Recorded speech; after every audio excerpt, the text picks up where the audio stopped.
paso a la disertación de la doctora Elena Guliaeva, de la cual, sinceramente, he tenido que resumir un, por demás, vasto currículum, del cual solamente voy a referir que la doctora Guliaeva es PhD, profesora asociada en Derecho Internacional de la Academia Diplomática del Ministerio de Relaciones Exteriores de la Federación Rusa. La doctora es PhD, profesora asociada del Departamento de Teoría y Derecho Comparado de la Universidad MGMO, esto es la Universidad de Moscú, en Rusia, por supuesto, y además de ser investigadora y profesora en Derecho Internacional en la Facultad de Derecho de la Universidad Tecnológica de El Salvador, de San Salvador en El Salvador.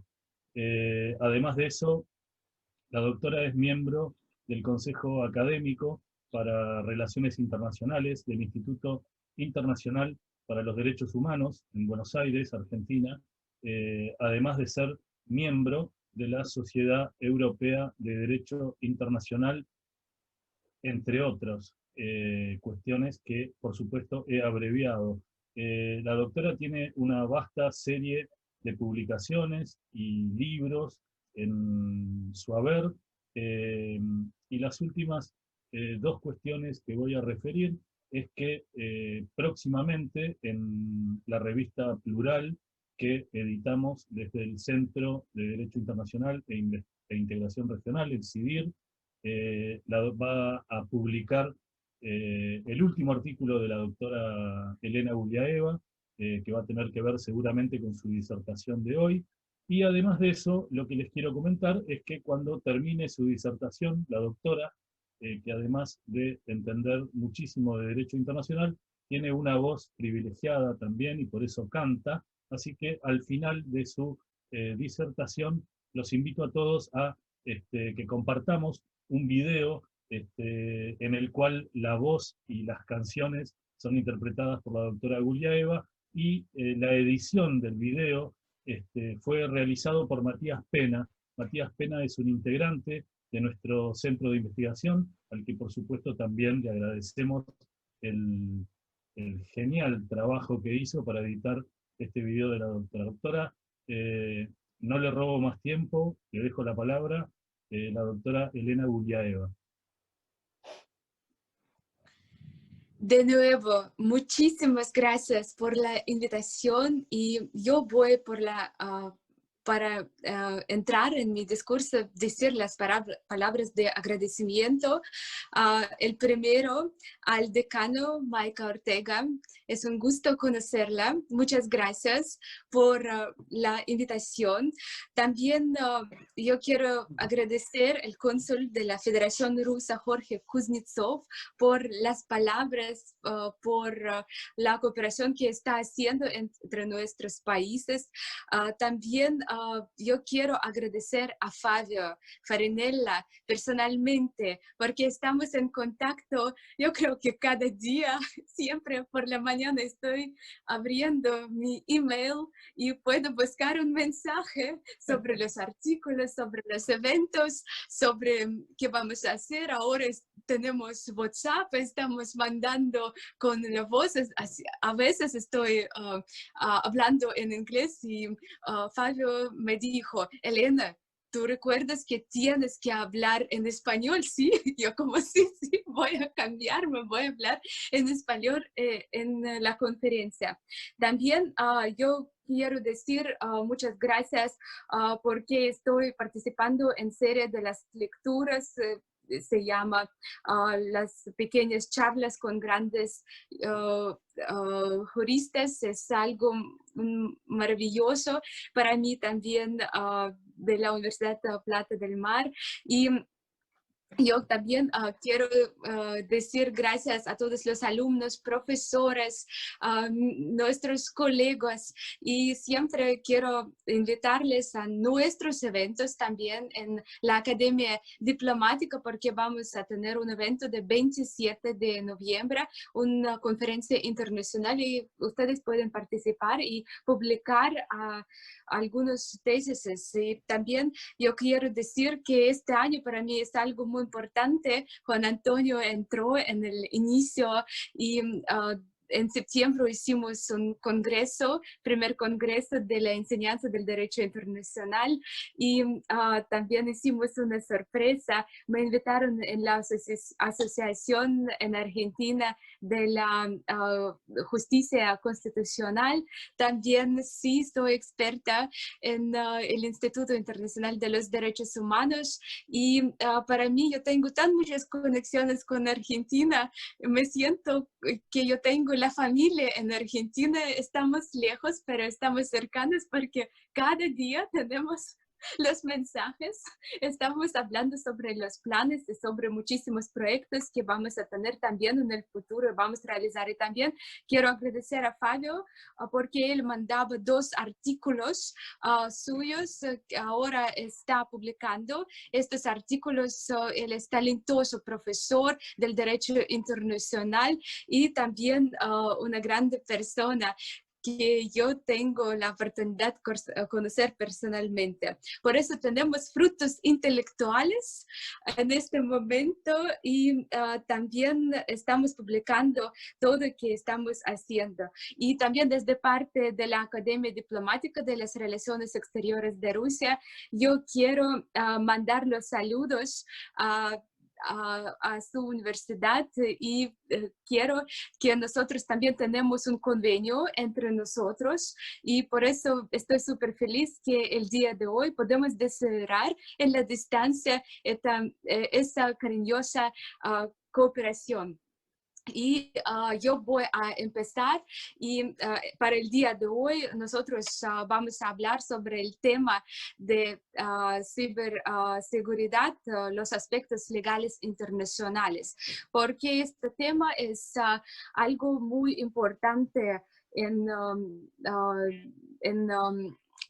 específicamente en el derecho internacional, y en el mundo moderno el número de delitos cometidos en el ciberespacio ha aumentado significativamente. Con regularidad surgen nuevos tipos de software malintencionado que se utilizan con fines ilegales.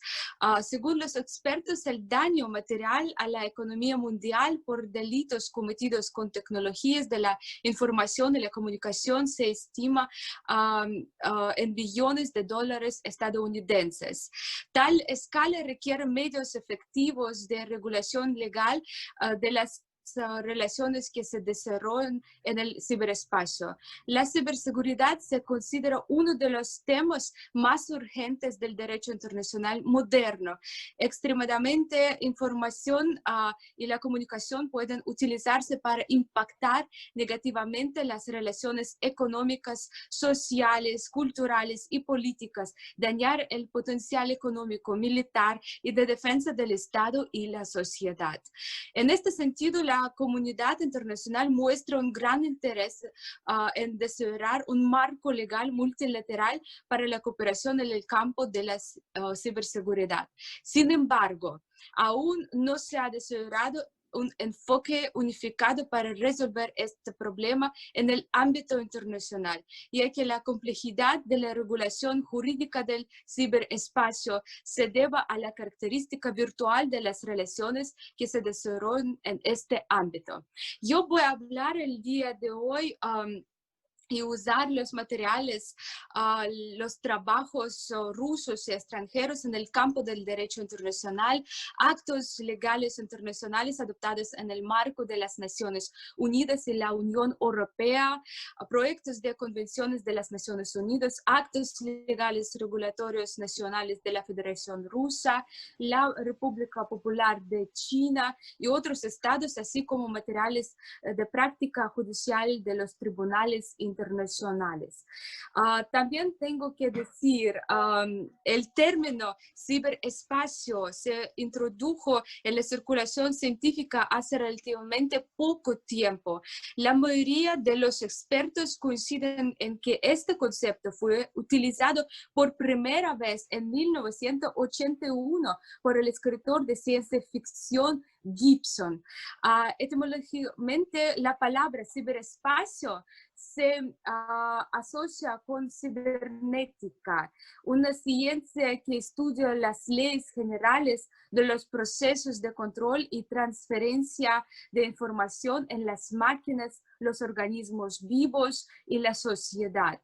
En la literatura científica, el ciberespacio a menudo se asocia erróneamente con Internet. Una de las razones de este concepto erróneo es la falta de una definición única de ciberespacio. Entonces, según el experto estadounidense Kramer, en la doctrina científica occidental hay alrededor de 28 definiciones de ciberespacio. El profesor francés Laurent señala que el ciberespacio es una realidad sociotécnica que está profundamente ligada al contexto político. Según el autor rusa Dobrinskaya, el ciberespacio es producto del funcionamiento de cualquier tecnología de la información y la comunicación, incluida Internet. El Servicio de Investigación del Congreso de los Estados Unidos propuso una definición de ciberespacio como un conjunto de conexiones entre personas que lo abarca todo, creado sobre la base de computadores y telecomunicaciones independientemente de la ubicación física y geográfica. Al mismo tiempo, el Departamento de Defensa de los Estados Unidos cree el ciberespacio es una área en la que se utilizan diversas redes, comunicaciones, radar, reconocimiento, navegación, automatización, control y orientación para recibir, transmitir, procesar, almacenar, modificar, transformar información y infraestructura de información relacionada de la aeronave. En China, el 1 de junio de 2017 entró en vigor la Ley de Ciberseguridad, que regule las acciones de los proveedores de productos y servicios de red para recopilar, almacenar y procesar los datos de los usuarios. Procedimiento y detalles para garantizar la seguridad de la infraestructura de la información en industrias estratégicamente importantes. El objeto principal de la aprobación de la ley proclamó la protección de la soberanía cibernética nacional de la República Popular China. En la Federación Rusa, en la Federación Rusa no existen documentos legales normativos con el nombre ciberespacio. Sin embargo, mediante el decreto del presidente de la Federación Rusa de 5 de diciembre de 2016, se aprobó la doctrina de seguridad de la información de Federación Rusa, en la que la esfera de la información se entiende como un conjunto de información, objetos de informatización, información, sistemas, sitios en la red de información y telecomunicaciones, Internet, redes de comunicación, tecnologías de la información, sujetos cuyas actividades están relacionadas con la formación y procesamiento de la información, el desarrollo y uso de estas tecnologías, la seguridad de la información, así como un conjunto de mecanismos para regular las relaciones públicas relevantes. El ciberespacio es una combinación de computadoras, dispositivos móviles y usuarios que interactúan entre sí a distancia. Internet, a su vez, se utiliza para conectar estos computadores y dispositivos móviles. El ciberespacio es más amplio que Internet. Internet está en el ciberespacio. Y en las condiciones modernas, el ciberespacio se está convirtiendo en el principal canal de difusión y almacenamiento de información. En la literatura científica existe una opinión justa, a juicio, por ejemplo, el autor de que el problema del ciberespacio en general y la ciberseguridad en particular se actualizó como resultado de la guerra del Golfo de 1990-1991, durante la cual el uso de los últimos logros técnicos militares, acompañado de una potente campaña de información y cobertura de políticos, comenzaron a repensar los conceptos de guerra de la información, guerra cibernética, y el ciberespacio se ha convertido en el quinto espacio utilizado para lograr objetivos políticos mediante las tecnologías de la información y la comunicación. Estas nuevas circunstancias han provocado la necesidad de resolver a nivel interestatal el tema de la aplicabilidad de las normas y principios legales internacionales existen en el ámbito de la información, así como de cerrar reglas especiales de conducta en el ciberespacio para oponerse legalmente al uso de tecnologías de la información y la comunicación con fines ilícitos. En los últimos años, este problema ha sido objeto de investigación por parte de numerosos especialistas en doctrinas de derecho internacional y derecho interno, pero hasta ahora no se han encontrado respuestas en las preguntas planteadas. Durante un largo periodo del tiempo se ha debatido en la comunidad científica sobre la pregunta: ¿es posible aplicar las normas legales internacionales al ciberespacio? ¿Es necesario desarrollar nuevas reglas para regular esta esfera de relaciones? Y la suposición de que las obligaciones legales internacionales de los estados, incluidas las obligaciones derivadas de los tratados internacionales, no son aplicables al ciberespacio, nos llevaría a la conclusión de que no existe una regulación legal y la libertad de los estados de cualquier obligación legal internacional en esta área. En otras palabras, nos enfrentaríamos a un vacío legal cuya presencia permitiría cuestionar la soberanía estatal en el ciberespacio y al mismo tiempo requeriría la adopción de nuevas normas para el ciberespacio que no se basan en los principios de la Carta de las Naciones Unidas. Por esta razón, es inaceptable que asumamos que no existe una regulación legal del ciberespacio por las normas del derecho internacional moderno. En este contexto, surge la pregunta de cuáles de las normas existen del derecho internacional moderno son aplicables al ciberespacio. Según el autor ruso, las principales fuentes del derecho en esta área son la Carta de las Naciones Unidas, los tratados internacionales concluidos en el desarrollo de las disposiciones de la Carta de las Naciones Unidas para garantizar la paz y la seguridad internacional, los tratados internacionales sobre los aspectos humanitarios de la guerra, las decisiones de la Corte Internacional de la Justicia que contienen interpretaciones de las disposiciones del derecho internacional de uso fuerza.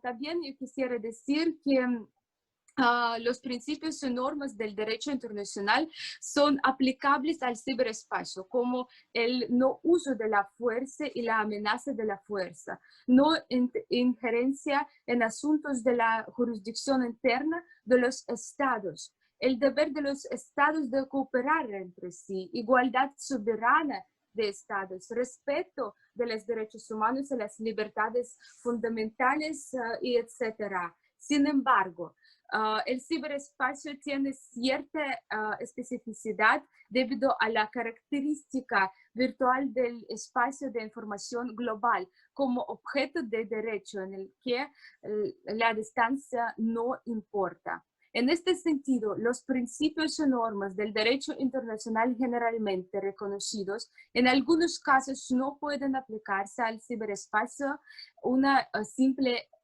extrapolación de conceptos.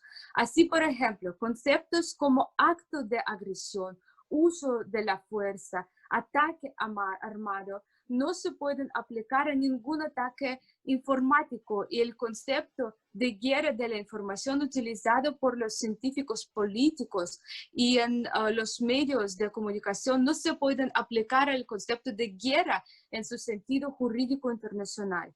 Ciertas obligaciones de los estados pueden cumplirse en el ciberespacio de acuerdo con el principio mutatis mutandis, con modificaciones basadas en la naturaleza especial del ciberespacio. Al mismo tiempo, hay que reconocer que los fundamentos conceptuales del ordenamiento jurídico internacional son a veces bastante difíciles de adaptar a las amenazas que surgen en el ciberespacio. En contraste con este punto de vista, los desarrolladores de la guía de Tallinn para la aplicación del derecho internacional en la guerra cibernética parten del hecho de que el ciberespacio no es diferente de otras esferas de relaciones y no requiere enfoques especiales para su regulación legal. Y los principios básicos del derecho internacional, normas del derecho internacional humanitario aplicable a las actividades en el ciberespacio. Por lo tanto, según los líderes de Tallinn, el término arma es aplicable a las tecnologías cibernéticas, y los ataques cibernéticos a gran escala pueden considerarse ataque armado en el sentido del artículo 51 de la Carta de las Naciones Unidas. De hecho, directores de Tallinn abordan dos aspectos principales: jus ad bellum, que define las condiciones para el uso de la fuerza por un Estado en las relaciones internacionales, y jus in bello, que define aspectos del conflicto de intereses humanitarios. Como saben, la principal fuente del derecho de jus ad bellum es la Carta de las Naciones Unidas, y las principales fuentes de jus in bello son los convenios de la Haya, los convenios de Ginebra y otros tratados internacionales firmados en el desarrollo de las normas y ideas de estos convenios. Varios artículos científicos en doctrinas del derecho internacional en Rusia y en las doctrinas extranjeras están dedicados al problema de la adaptación del derecho internacional de los conflictos armados al ciberespacio. Como señaló también un autor ruso, artículo 41 y artículo 42 de la Carta de las Naciones Unidas, hay dos tipos principales de fuerza: fuerza asociada con el uso de fuerza armada y fuerza no asociada con el uso de armas. Las relaciones internacionales en el campo del uso malintencionado de las tecnologías de la información y la comunicación están reguladas principalmente por las disposiciones del artículo número 2 de la Carta de las Naciones Unidas, que exige a los estados que se abstengan de la amenaza o el uso de la fuerza en las relaciones internacionales, incluido el ciberespacio. Al mismo tiempo, nosotros tenemos que decir, a pesar de la obviedad de la posibilidad de utilizar las TIC con fines militares, casi todos los expertos creen que no son armas. Sin embargo, debe tenerse en cuenta que, de acuerdo con la opinión de la Corte Internacional de Justicia sobre la legalidad del uso de armas nucleares, el ejercicio del derecho a la legítima defensa no depende del tipo de arma que se utiliza para un ataque, basta el hecho mismo del uso de la fuerza. Un análisis de la práctica existente demuestra que la interpretación del concepto de arma se está expandiendo en la actualidad. Así, el ataque terrorista del 11 de septiembre de 2001 en Nueva York, con el uso de aviones secuestrados por terroristas, fue equiparado de facto con un ataque armado en el sentido del artículo 51 de la Carta de las Naciones Unidas. En este caso, las aeronaves civiles, que no son armas por la naturaleza, se han convertido en un medio de ataque como consecuencia de su mal uso. En este ejemplo, Estados Unidos, con el apoyo de la comunidad internacional, declaró su derecho a la autodefensa individual y colectiva. Stahl, quien señala también en su trabajo las disposiciones de la Carta de las Naciones Unidas, no establecen claramente la equivalencia de un ataque de piratas informáticos cometido por un Estado contra otro, un ataque armado dando a la nación del derecho y tomar represalias por la naturaleza. Además, el concepto de uso de la fuerza de la Carta de las Naciones Unidas no cubre las acciones de terroristas y otros actores no estatales, que a menudo están detrás de los ataques de piratas informáticos. Dado que los actos de ciberagresión desafían la clasificación tradicional de acuerdo con las normas de guerra reconocidas internacionalmente, en general se acepta que los estados deben tratar los ataques de piratas informáticos internacionales como una forma de delito. En relación con la posición anterior, varios especialistas en esta área de la seguridad jurídica se plantean las siguientes preguntas. ¿Qué situaciones cubre el concepto de conflicto armado en el ámbito de la información? ¿Cuál es el círculo de personas protegidas por la ley en estos conflictos? ¿Dónde está la línea más allá de la cual un conflicto armado de información no internacional se convierte en un conflicto internacional?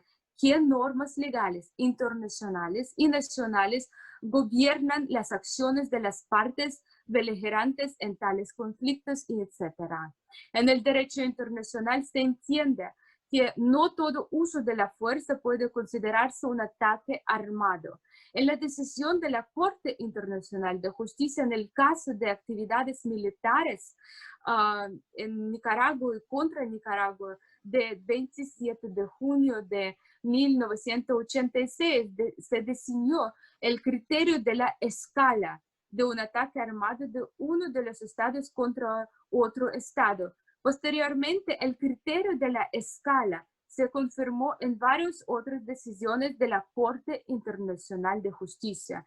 En el contexto del uso de tecnologías de la información y la comunicación, el criterio de escala puede considerarse teóricamente cumplido si un ciberataque va más allá de incidentes menores individuales. Como ejemplo, los expertos citan la destrucción directa de la infraestructura, que no se puede arreglar con la suficiente rapidez, con consecuencias de bloqueo para la capacidad del Estado para actuar o para las condiciones elementales de vida de la población. Así, si las consecuencias de un ataque informático en su efecto corresponden al efecto de un ataque de las Fuerzas Armadas regulares, el criterio de escala puede teóricamente considerarse cumplido. Para ser justos, cabe señalar que el criterio de escala no es reconocido por todos los estados. Por ejemplo, el Departamento de Estados Unidos objetó la aplicación por parte de la Corte Internacional de la Justicia del criterio de escala en decisiones sobre Nicaragua y las plataformas petroleras. Los requisitos tradicionales para la respuesta del Estado a un ataque armado realizado en el marco del derecho a la legítima defensa según el artículo 51 de la Carta de las Naciones Unidas son necesidad y proporcionalidad. Estos requisitos no están consagrados directamente en la Carta de las Naciones Unidas, pero reflejan el contenido de las costumbres internacionales en esta área. De acuerdo con el derecho internacional vigente, para responder a un ataque armado por la fuerza es necesario determinar que otro Estado es responsable del ataque. Con respecto al ciberespacio, es bastante difícil identificar el autor del ataque y determinar si actúa bajo control estatal. Si bien la ubicación del objetivo de un ataque es obvia, la ubicación de la fuente a menudo es indetectable. Las circunstancias anteriores demuestran ciertas dificultades para aplicar las normas vigentes del derecho internacional moderno al ciberespacio.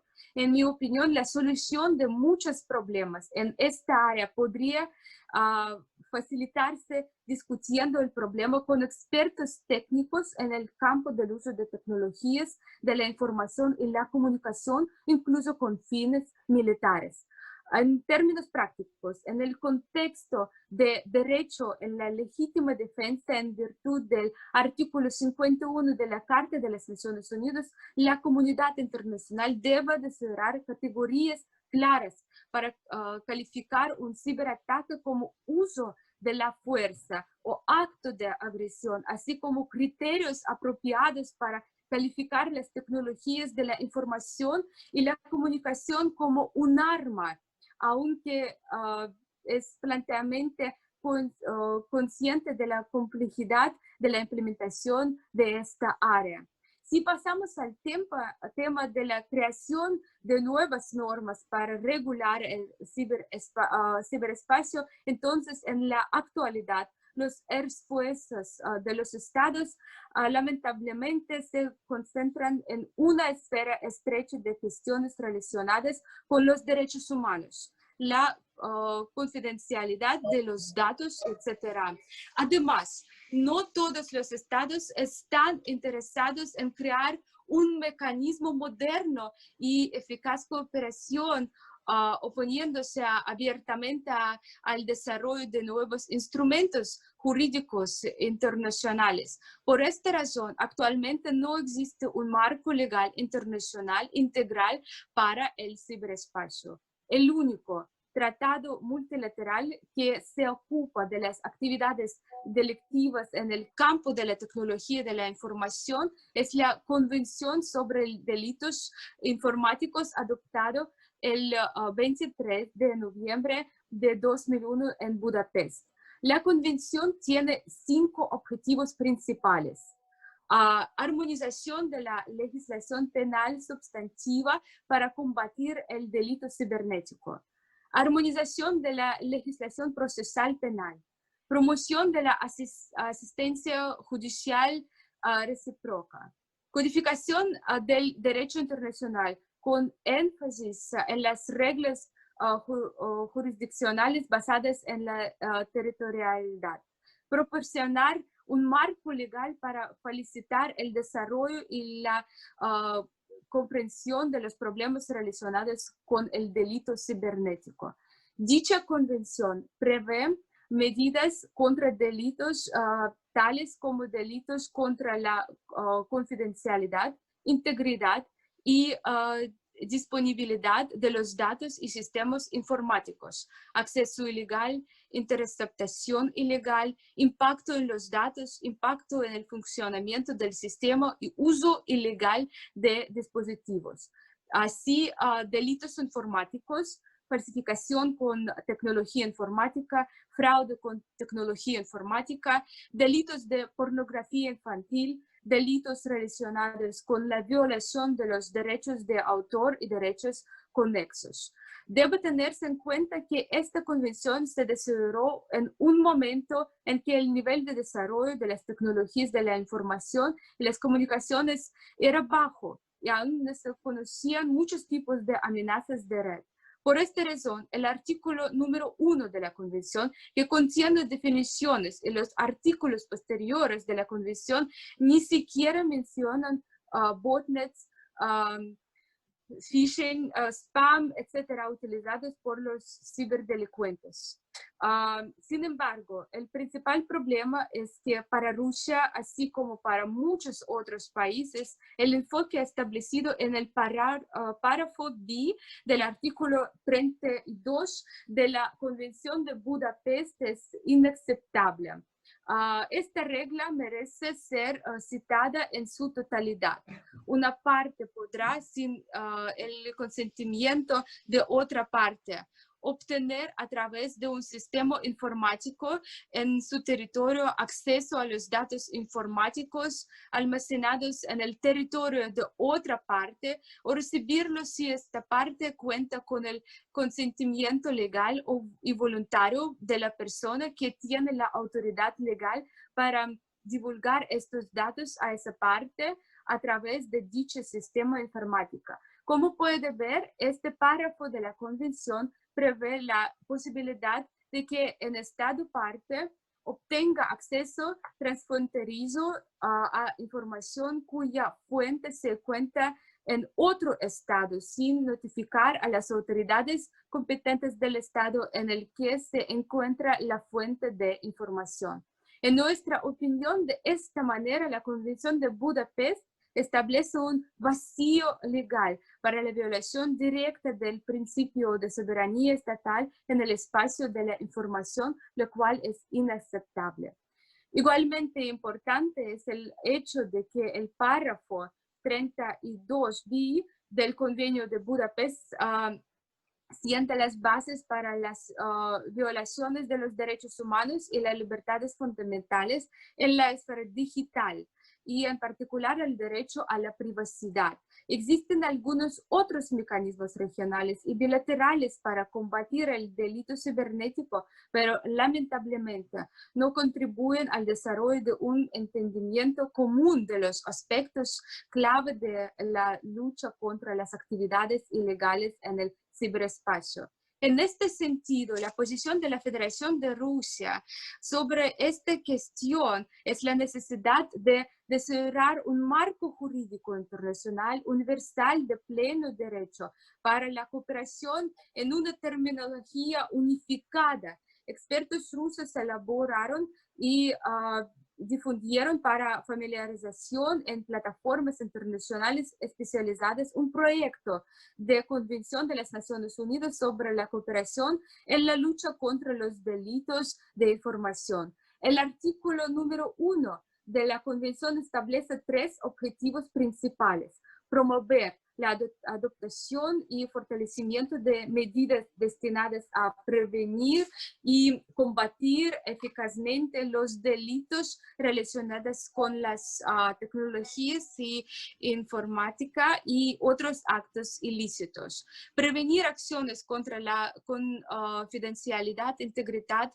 y disponibilidad de las tecnologías e información, prevenir el abuso en el uso de las tecnologías, asegurando que los actos descritos en esta convención sean punibles y empoderándolos para combatir eficazmente tales delitos y otros actos ilícitos mediante la promoción, identificación e investigación de tales hechos y enjuiciamiento para su comisión tanto a nivel nacional como internacional y mediante el desarrollo de acuerdos de cooperación internacional. Mejorar la eficacia y el desarrollo de la cooperación internacional, incluso en el contexto de la capacitación y la asistencia técnica para prevenir y combatir los delitos relacionados con las tecnologías. La Convención prevé un marco conceptual amplio: botnet, programas maliciosos, pornografía infantil, tecnologías de la información y las comunicaciones, información, objetos de infraestructura crítica, spam, dispositivo de tecnologías informática y otros. Por ejemplo, según la Convención, botnet significa 2 o más dispositivos de tecnología o información en los que se instala un programa malicioso, se controla de forma centralizada y se oculta a los usuarios. Tecnologías de la información y la comunicación significa un conjunto de métodos, procesos de producción y software y hardware integrados con el objetivo de formar, transformar, transferir, utilizar y almacenar información. El proyecto de convención define spam como enviar mensajes electrónicos de acuerdo con una lista, base de datos de direcciones a personas que no informaron al remitente de sus direcciones de entrega de mensajes y no dieron su consentimiento para recibir dichos mensajes y no pueden negarse a recibir dichos mensajes del remitente. La convención también prevé asistencia técnica, un procedimiento para la prestación de asistencia judicial recíproca en la etapa previa al juicio, incluso en casos urgentes, y un mecanismo para la aplicación de las disposiciones de la convención. El capítulo número 2 de la Convención establece la responsabilidad por acceso ilegal a información en formato electrónico, intercepción ilegal, influencia ilegal en la formación, interrupción del funcionamiento de las tecnologías informáticas, creación, uso y distribución del malware, distribución de spam, creación y uso de botnets, delitos de pornografía infantil, delitos relacionados con el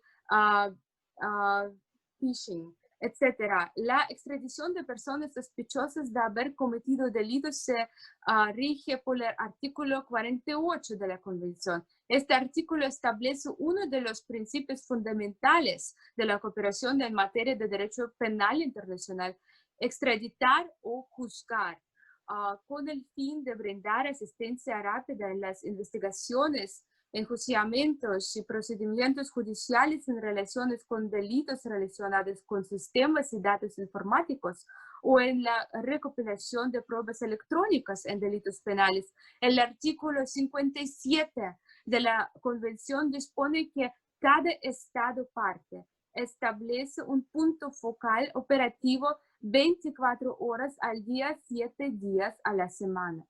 La Convención especifica las principales orientaciones de las actividades para el desarrollo y mejoramiento de programas especiales de capacitación para el personal que tiene responsabilidad a nivel nacional en la prevención y combate de delitos en el uso de las tecnologías e información, a fin de fortalecer la capacidad en el desarrollo y planificación de políticas estratégicas para combatir tales delitos.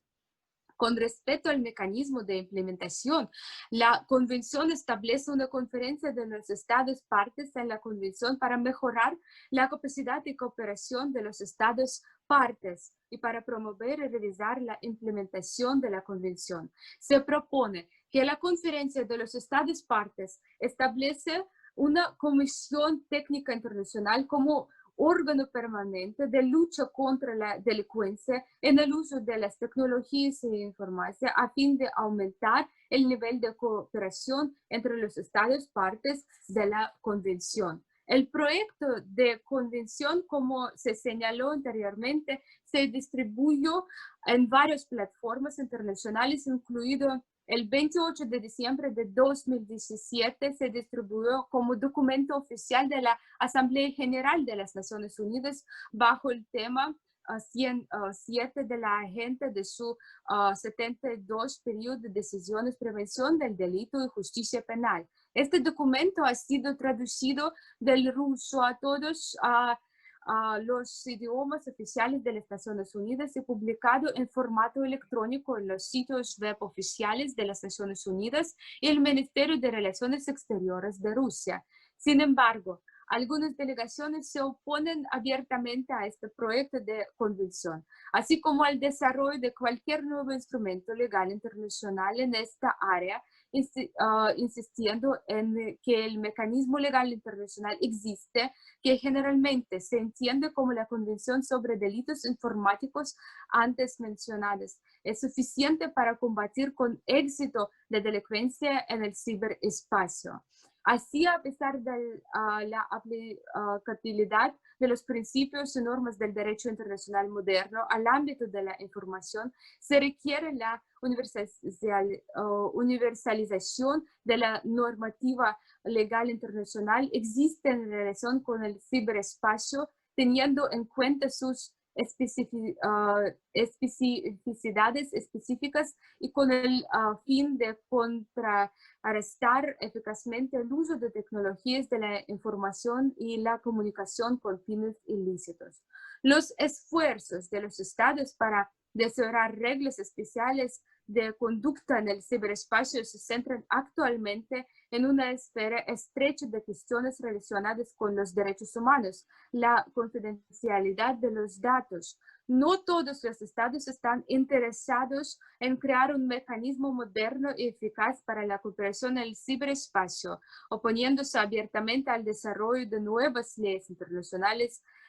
Por esta razón, la iniciativa rusa sobre la necesidad de adaptar la Convención de las Naciones Unidas sobre la cooperación en el campo de la lucha contra los delitos informáticos no encontró apoyo, lo que implica la ausencia de un marco legal internacional universal completo para la cooperación en el campo del ciberespacio. Y yo quisiera decir al final que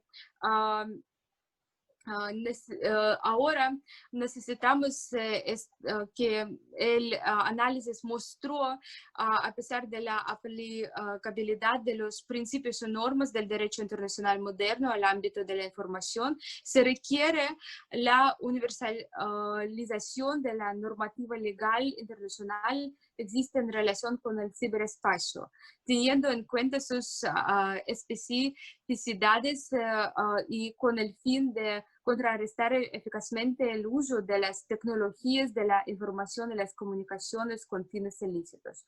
Los esfuerzos de los estados para desarrollar reglas especiales de conducta en el ciberespacio se centran actualmente en una esfera estrecha de cuestiones relacionadas con los derechos humanos, y no todos los estados quieren adoptar la convención. Por eso, quiero decir que basado en el análisis de la doctrina y la práctica, la conclusión sería sobre la necesidad de crear un marco legal internacional universal para la cooperación en el campo del ciberespacio. En este momento yo quiero terminar mi discurso y estoy abierta para responder a las preguntas si ustedes tienen. Muchas gracias por la atención. Спасибо большое. Спасибо. Thank you so much. I'm very pleased to give this presentation to you. Muchas gracias.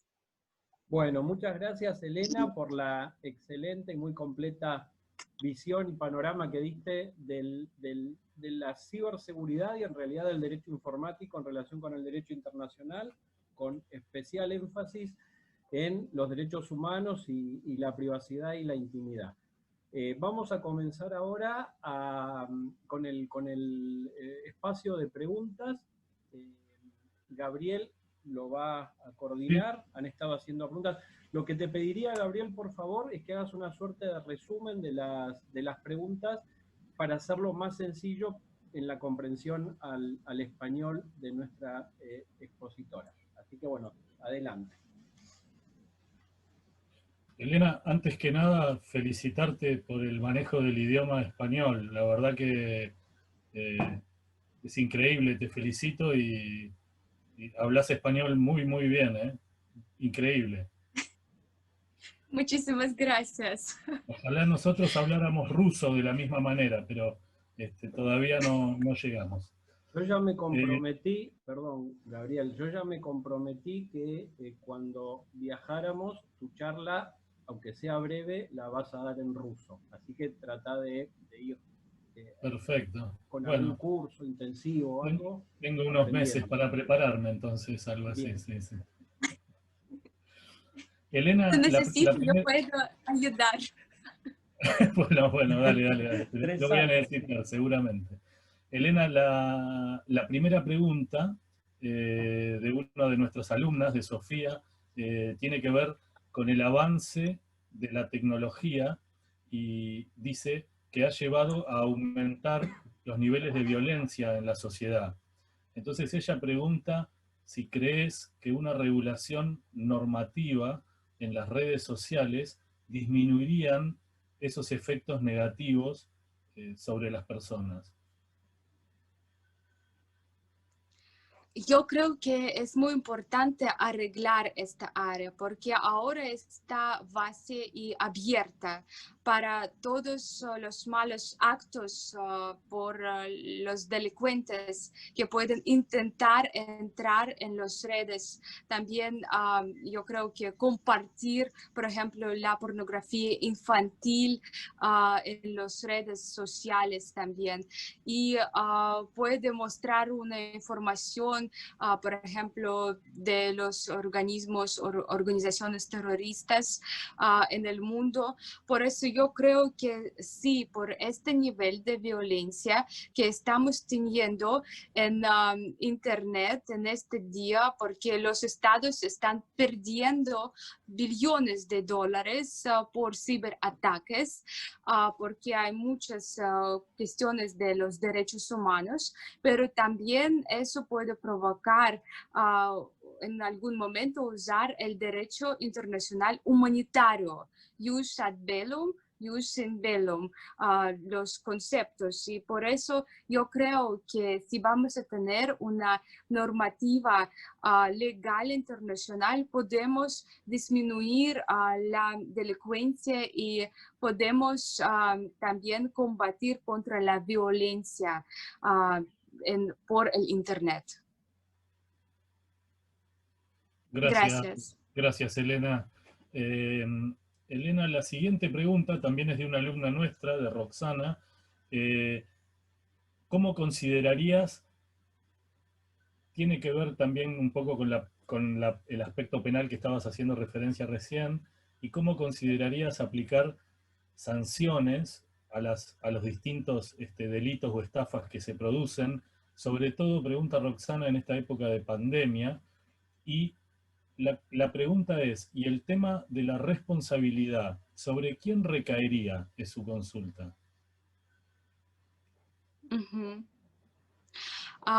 Yo creo que en este aspecto siempre es muy importante conocer el sujeto, los actores que están organizando la delincuencia por el Internet, porque a veces es muy complicado ver que por ejemplo, algún estado puede tener la oportunidad de entrar en las acciones, y por eso, por el derecho internacional penal, nosotros también podemos aplicar los principios del derecho internacional penal, no solamente para extraditar a las personas, pero también podemos usar los principios famosos. Y en nuestro tiempo de pandemia mundial, nosotros tenemos que recordar que en este sentido, en este momento, muchísimos actores están utilizando el tiempo para entrar en la información específica, confidencial, los datos personales, no solamente de las personas, pero de los estados. Y por eso la responsabilidad tiene que buscar por la ayuda de los técnicos, especialistas, quien puede buscar la red y los actores. Yo creo que es posible por los técnicos, por todo que estamos teniendo en nuestro mundo, o también usar todos los conocimientos, y las personas que tienen acceso tienen que responder por sus acciones malas. Gracias, Elena. La siguiente pregunta de Patricia. Patricia pregunta si con este avance tecnológico han aparecido nuevos delitos, y si crees vos que estos nuevos delitos están tipificados en las normas, si están tipificados adecuadamente en las normas internacionales, como para ser aplicados, ¿no? Muchísimas gracias por la pregunta. Quiero contestar que de verdad que nosotros tenemos nuevos tipos de delitos. Delitos no solamente en la legislación nacional, pero delitos en la legislación internacional. Y nosotros tenemos que contestar a estos problemas y yo creo y yo conozco que es una esfera del derecho internacional informático y también del derecho internacional de la seguridad, derecho general internacional.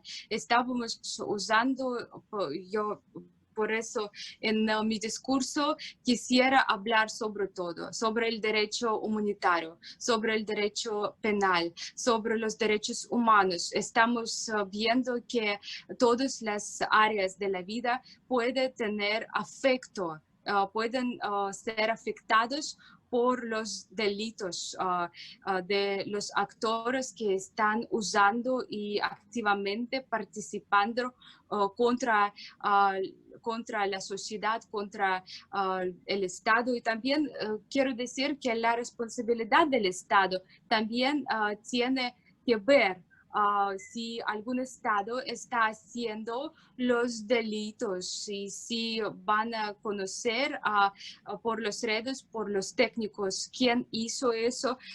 También el Estado tiene que tener responsabilidad entre la comunidad internacional.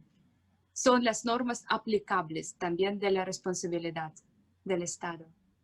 Claro. Elena, la próxima pregunta también es de una alumna, de Agustina, y Agustina hace un enfoque muy particular y compara esta cuestión de la ciberseguridad, lo asimila de alguna manera a las cuestiones que estamos viendo y que ellos están viendo en su cursada, de todo lo que tiene que ver con la protección medioambiental. Entonces, la pregunta de Agustina es, ¿cuál es la clave de la ciberseguridad? Pregunta. Y lo pregunta en el sentido de si se podría asimilar a las cuestiones de prevención que aplicamos en el medio ambiente, en la protección del medio ambiente, si podríamos aplicar esta cuestión de prevención en el tema de la ciberseguridad.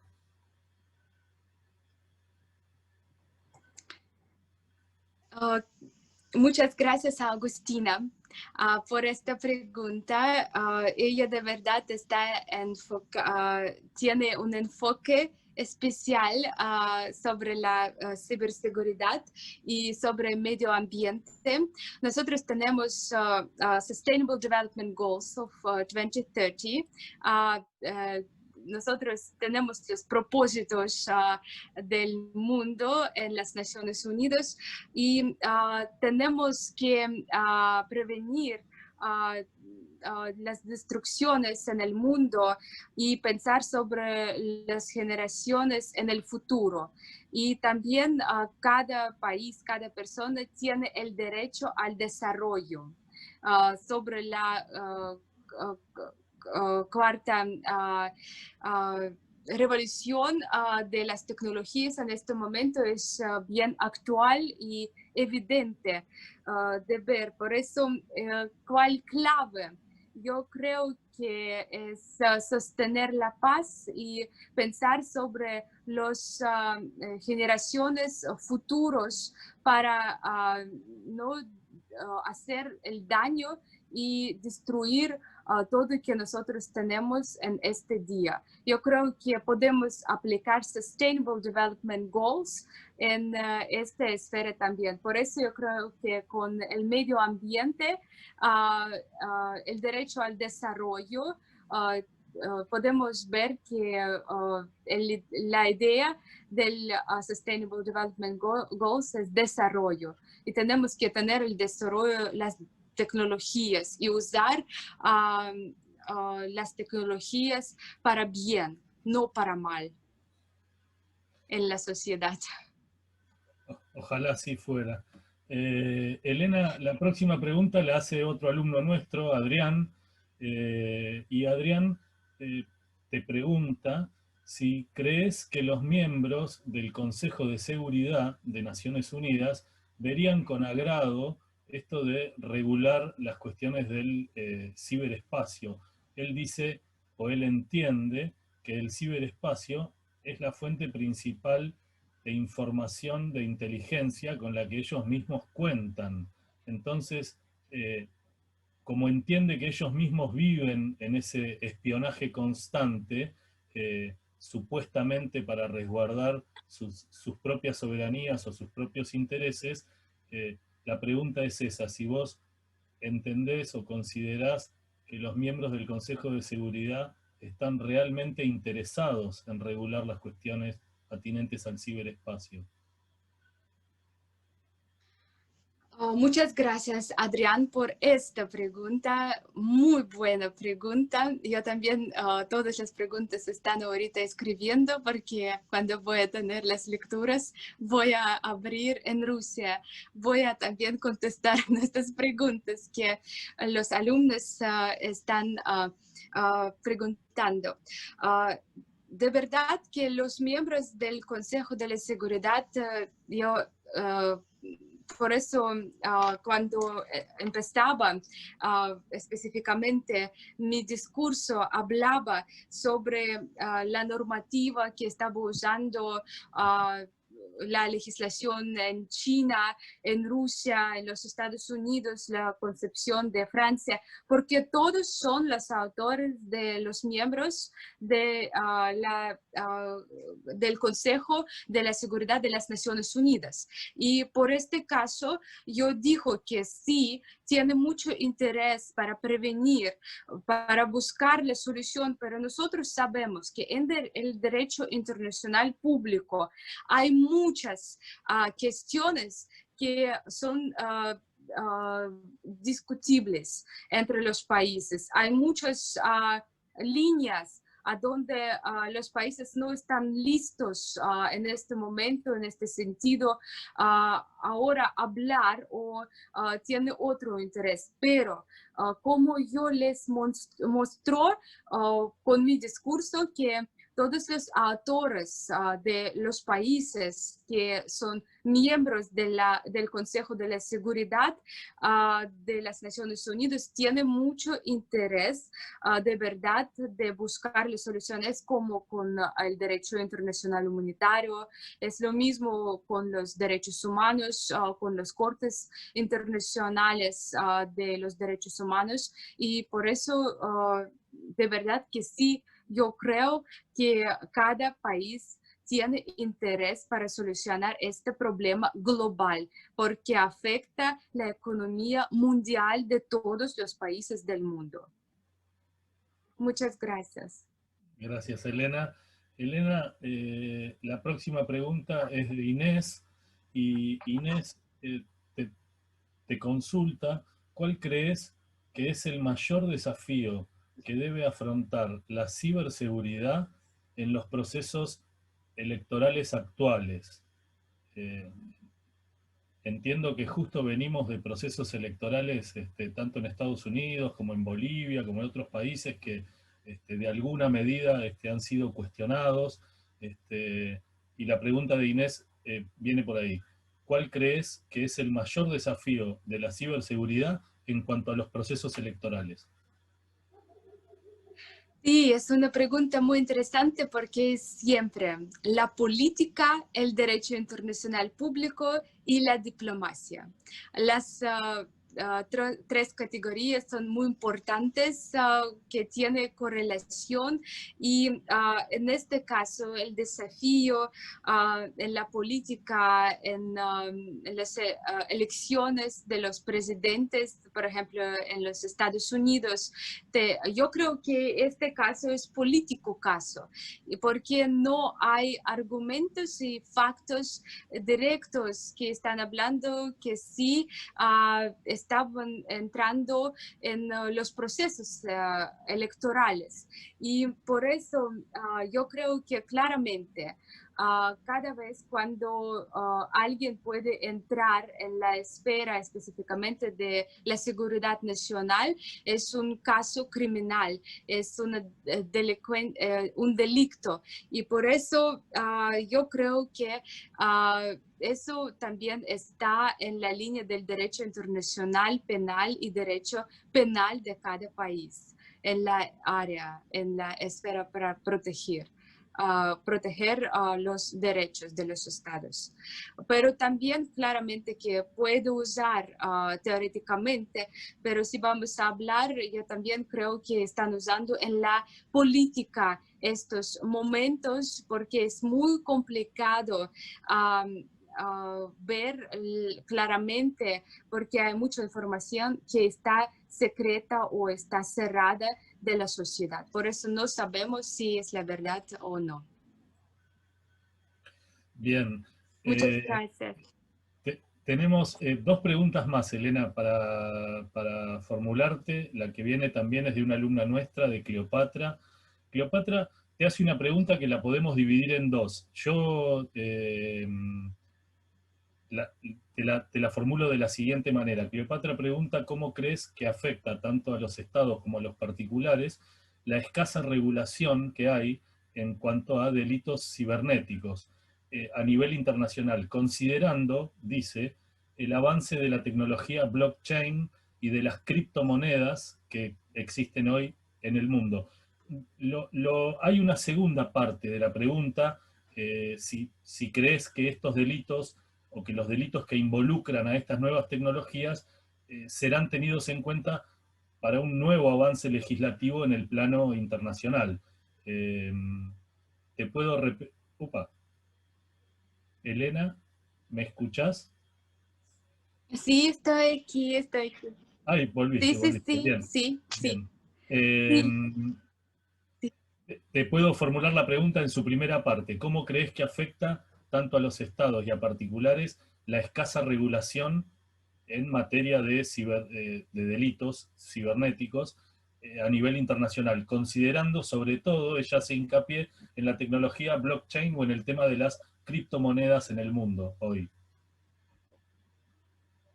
Sí, Cleopatra, muchas gracias. Es un nombre muy bonito, Cleopatra de Egipto. Pero voy a contestar que claramente blockchain, criptomonedas, las nuevas violaciones en el derecho nacional y derecho internacional. Y yo totalmente estoy segura que para calificar y para buscar las soluciones, nosotros tenemos los nuevos delitos para un nuevo avanzado en el derecho también penal, internacional y interno. Y por eso yo estoy pensando que nosotros vamos a tener muchísimas nuevas cosas, nuevas calificaciones de los delitos en el nivel nacional e internacional sobre el uso de las tecnologías.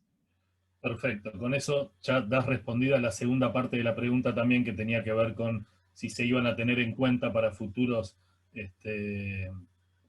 legislaciones. La última pregunta, Elena, la hace Lucía, y dice que, bueno, así como es de público conocimiento que las aplicaciones móviles que se utilizan en todo el mundo guardan información que priva la intimidad de los individuos, y donde hay ciberdelitos toman lugar. Te pregunta, ¿usted no considera necesario la creación de un tratado multilateral donde los países con gran cantidad de recursos tecnológicos lo firmen, por supuesto con el fin de prevenir la distribución de malwares y la violencia por medio de las aplicaciones móviles, ¿no? Es muy prodigio. Sí, ustedes tienen muy buenos alumnos, muchas gracias, muy inteligentes preguntas, sí, eso es muy bueno. sí, yo creo que es muy buena idea, por ejemplo, tener un tratado internacional multilateral para prevenir las violaciones con el celular. Si necesito tener este convenio o tratado o no. Yo creo que de verdad que nosotros tenemos que tener el convenio multilateral y Rusia se propuso un convenio que no estaba aceptado, estaba registrado por la Asamblea General de las Naciones Unidas, pero también tenía muchísimos aspectos sobre los teléfonos móviles, porque aquí nosotros vemos la tecnología y también aquí nosotros vemos la información de qué tipo de, no importa, porque yo creo que es en general y por eso sería buena idea, pero yo creo que podemos cubrir y generalmente poner en este sentido la tecnología e información en general, el convenio sobre eso. Muchas gracias, es muy buena pregunta. Se gana. Elena, y a todos los presentes, antes de cerrar esta charla y antes de despedirnos, me gustaría compartir con ustedes el video al que les hice mención hoy, si me permiten. Yo les agradezco por este gran trabajo, de verdad, que ustedes hicieron.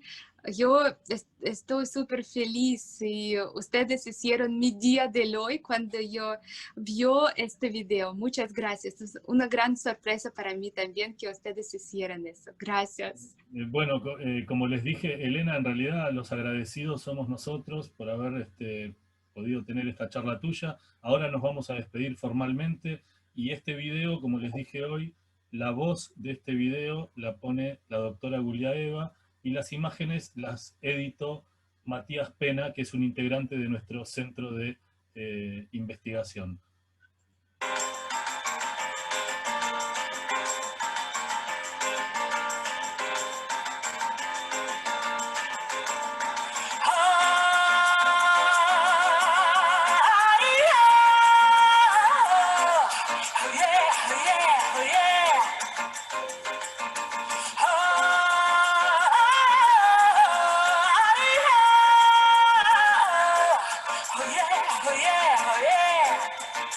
Here's a feeling that things are gonna grow inside me. To nothing that I'm going exploding. But to me, higher leaves saying things that you feel in your heart.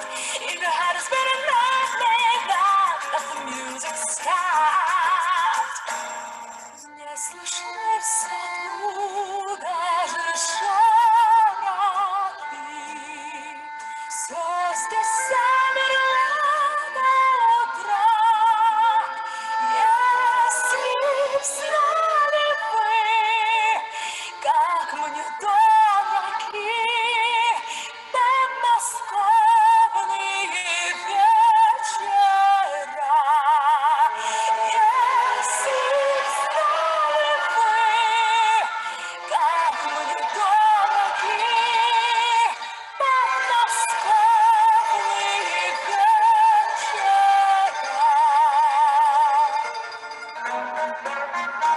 Ya no estás más a mi lado, corazón. En el alma solo tengo soledad. Si ya no puedo verte, porque Dios me hizo quererte para hacerme sufrir más.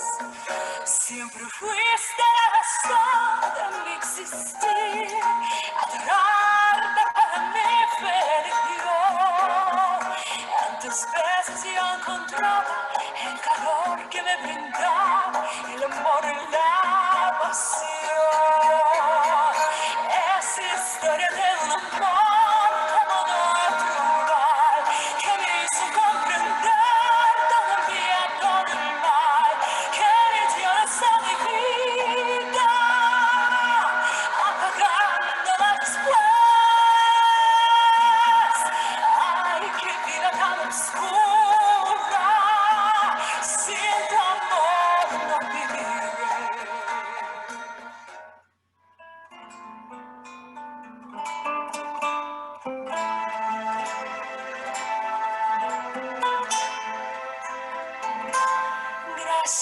de vida que me ha dado tanto. Me dio dos luceros que cuando los abro, perfecto distingo lo negro del blanco, en alto cielo su fondo estrellado, y en las multitudes el hombre que yo amo.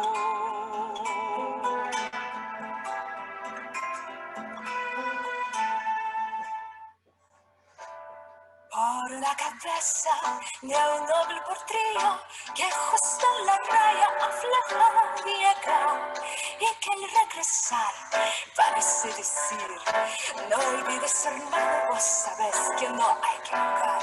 Por la cabeza me dejó de un día de aquel coquete y risueña mujer que al jurar sonriendo el amor que está diciendo que no me quiera todo mi querer. Por una cabeza todas las locuras, su boca que besa por la tristeza calma la amargura. Por una cabeza si ame vida, ¿qué importa perderme 1000 veces la vida? ¿Para qué vivir? Bueno, muy bien. Este ha sido el cierre. Elena, una vez más agradecerte tu participación, felicitarte por tu español, que es realmente impresionante, felicitarte por la voz que tenés, y no sé si el doctor Farinella quiere dar cierre a este ciclo de charlas. Nos vamos a ir pasando el cierre, Gabriel, porque yo le voy a dar ¿Cómo? la palabra también a Pedro, que López ¿Cómo no? Marcucci, que en nombre del Departamento de Derecho Público le va a ¿Cómo no? agradecer a Elena por su predisposición, por sus ganas, por su charla. Y yo también, antes, especialmente también les quiero agradecer a los alumnos rusos que tenemos. Está la profesora Elena Tricos. Thank you very much, Elena, que no habla español, pero bueno, estuvo escuchando la charla de su colega Elena Guliaeva, y a los inscriptos también, alumnos rusos, que entiendo que sí entenderán español. Así que paso a Pedro para ya concluir definitivamente. Muchas gracias. Bueno, Fabio, Muchísimas muchas gracias. gracias. Agradecer a la profesora Gulayeva por tan excelente conferencia que nos ha brindado, agradecer la profundidad de sus conocimientos, la excelencia con la cual los ha transmitido al idioma español, con el esfuerzo que ello significa. Creo que un tema tan actual, tan novedoso como es todo esto dentro del derecho internacional, nos ha dejado maravillados con sus palabras, y como hoy antes de empezar su charla conversábamos con la decana de la facultad, en cuyo nombre también quiero agradecer la oportunidad de abrir las puertas de la facultad para que todos nosotros podamos haber compartido este ciclo que ha tenido, creo, un broche de oro espectacular en el día de hoy. Que las puertas de nuestra facultad están abiertas para ella, para los colegas rusos, para que nos visiten. También aprovecho para agradecer la presencia del cónsul de la Federación Rusa en la tarde de hoy, y también, como yo ya me había comprometido con Fabio a acompañarlo en este año 2019 que termina a Moscú. Esperemos poder hacerlo en el año próximo, o cuando queden abiertos nuevamente los viajes, para que podamos estar allá y compartir esta experiencia con los amigos de la universidad allí en Rusia, y agradecer también muy particularmente a los alumnos que han participado de este ciclo, porque creo que ellos son los que el día de mañana van a tomar la posta y continuar esta actividad que el centro que dirige y coordina también Fabio, junto con Gabriel, Nico y todos los profesores que llevan adelante el centro, que a pesar de ser algo muy novel ya ha realizado una serie de actividades muy interesantes, y descuento que lo va a seguir haciendo en el futuro. En nombre del Departamento del Derecho Público de la Facultad de Derecho de la Universidad Nacional de Mar del Plata, quiero agradecer a todos ustedes y muy en particular en el día de hoy a Elena, que ha sido brillante la conferencia y ni hablar del cierre, ¿no? Nos ha maravillado a todos. Muchísimas gracias. Muchísimas gracias de todo mi corazón, con mucho cariño. Yo quiero agradecer a todos ustedes por esta oportunidad, ser parte de su serie de las pláticas, pequeñas charlas con los juristas de diferentes países. Y para mí es claramente gran honor y por eso yo quisiera compartir todo mi cariño con ustedes. Y yo siempre dijo que el arte se reúne a la gente de todos los países, por eso nosotros hicimos esta sorpresa para decir que no importa si estamos haciendo en la distancia, pero estamos aquí en el mismo momento, en el mismo internet, por los mismos celulares, nosotros podemos hablar, no importa dónde estamos viviendo. Y por eso la cooperación internacional es siempre muy importante para mostrar nuestros corazones, para mostrar nuestras almas, para mostrar el amor a la cultura, a la excelencia, a la educación. Es algo que nosotros podemos inspirar de diferentes personas. Y yo quiero agradecer otra vez a Maika Ortega, al cónsul de la porque quiero agradecer a los profesores que van a visitar de Moscú. Ojalá Gabriel Raba y nuestro moderador Pedro López. Por eso quiero decir otra vez a todos los profesores y personalmente a Fabio por todo el cariño, porque estoy súper feliz que nosotros empezamos esta cooperación y nosotros vamos a desarrollar en la mejor manera. Y también vamos a publicar más trabajos de los profesores y de los alumnos de esta Universidad del Mar del Plata. Para mí es un gran honor. De nuevo, quiero agradecer. Muchísimas gracias por todo este cariño. Gracias. Bueno. Muchas gracias. Gracias, Elena. Gracias, Elena. Hasta luego. Terminamos acá el seminario. Muchas gracias a todos. Muchas gracias. Muchas Gracias. Hasta pronto. Hasta pronto. Hasta pronto. Adiós. Nos vemos. Adiós. Bye bye. Chao. Con mucho cariño. Acá Elena, mira, me acaba de mandar un mensaje. Iba a estar el juez de Chile, el juez del Tribunal Constitucional de Chile, quería estar presente porque le mandé el video. Y aparte porque dice que es una de sus canciones preferidas chilenas. Y entonces, bueno, te quería conocer y dice que ya quiere para el año que viene que lo contemos para organizar algo. Así que vamos a incluir a Chile también. Gracias a la vida. Gracias a exacto. todos. Gracias, hasta luego.